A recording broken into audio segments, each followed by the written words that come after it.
Hi, I'm Mary from Dot & Boots Vintage Shop, and I'm getting ready to put the last coat of the Candlelight Gel Stain on our drum table. I'm leaving it a little bit, what I like to call rustic looking. I'm not concerned with making this a solid color around here or on the top. We were trying to cover up some stains that were in there, and this kind of reminds me of old leather. So I'm just going to go with this, and I've put some gel stain on a plate. And I put a little mineral spirits in there to thin it out a little bit and give me a little more working time on the table. So I just apply it with the sponge brush, just paint it on the top, and I go with the grain. And this one,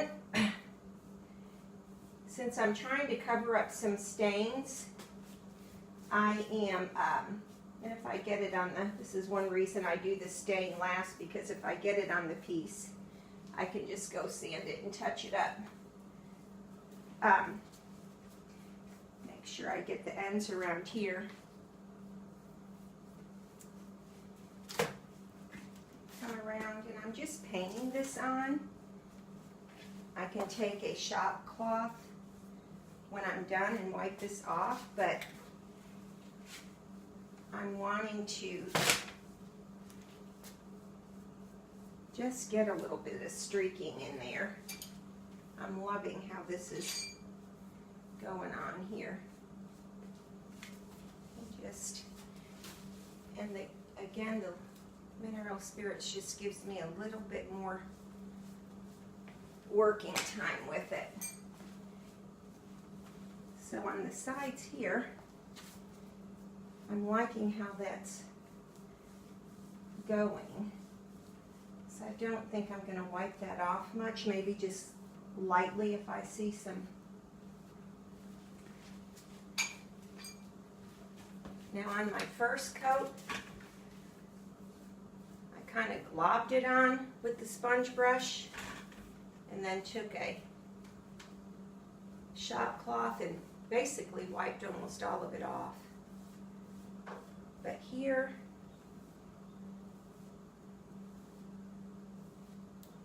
I am going to just paint this on, and I'm not going to rub it off.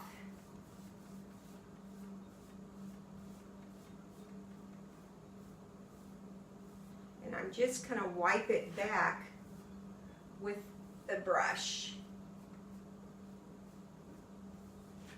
And if I see some stop and go marks, the mineral spirit allows me to play with that a little bit. And then if I see some is overlapping, I'm leaving it just for the sake of having a little bit of having it look a little bit more grainy, like grain marks in there. Like I said, I'm not wanting this to be perfect.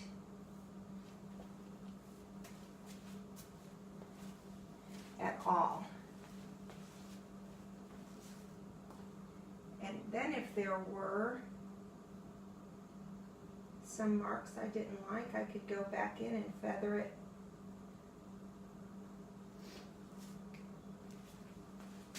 With the sponge brush. Try not to get my back to you too much. You don't want to play with it too much because you will end up picking up the stain.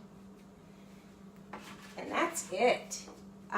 If you wanted to, if you didn't want a heavier coat on there or make it look more grainy or wood grainish, then you could just take a shop cloth, and I always keep several on there. I may just go ahead and post that earlier videotape, even though it's not complete. But let me let you look at what this top ended up doing. And so, and if you saw something on there that you didn't like when it dried, you could just sand it a little bit and go back over. But I think I'm just going to leave this with the brush or foam stain marks as it is, and we're good to go. And the next time I see you, I'll be putting on the top coat. Have a good day.